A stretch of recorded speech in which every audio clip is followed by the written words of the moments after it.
大家好，我是静静姐。今天用土豆和鸡蛋做一道美食——土豆丝卧蛋，外焦里嫩，简单美味。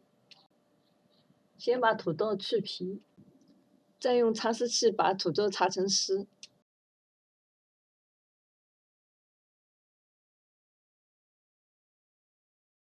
擦好的土豆丝加清水洗掉淀粉，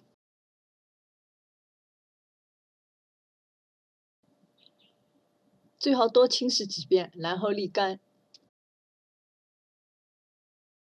锅里水烧开，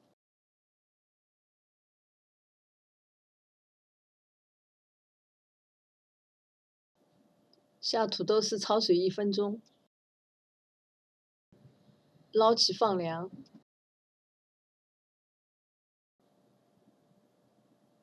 再打入2个鸡蛋清，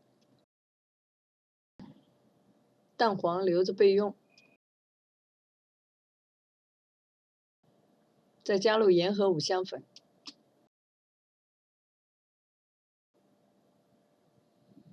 用筷子搅拌均匀。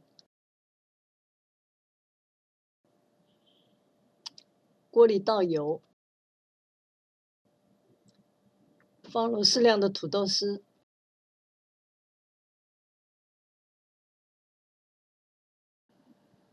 用筷子将中间扒出一个圆形，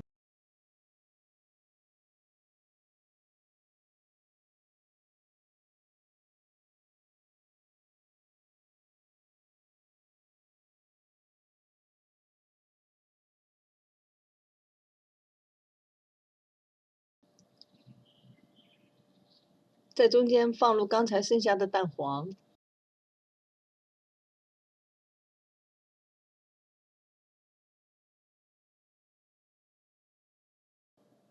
小火煎1分钟左右，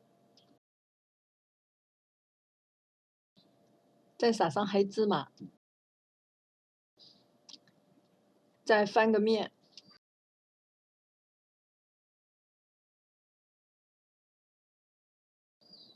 再煎1分钟左右，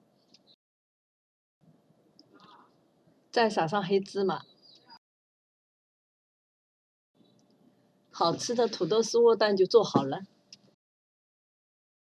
每天为大家更新视频，喜欢我的视频请订阅，你们的订阅就是我更新的动力，谢谢。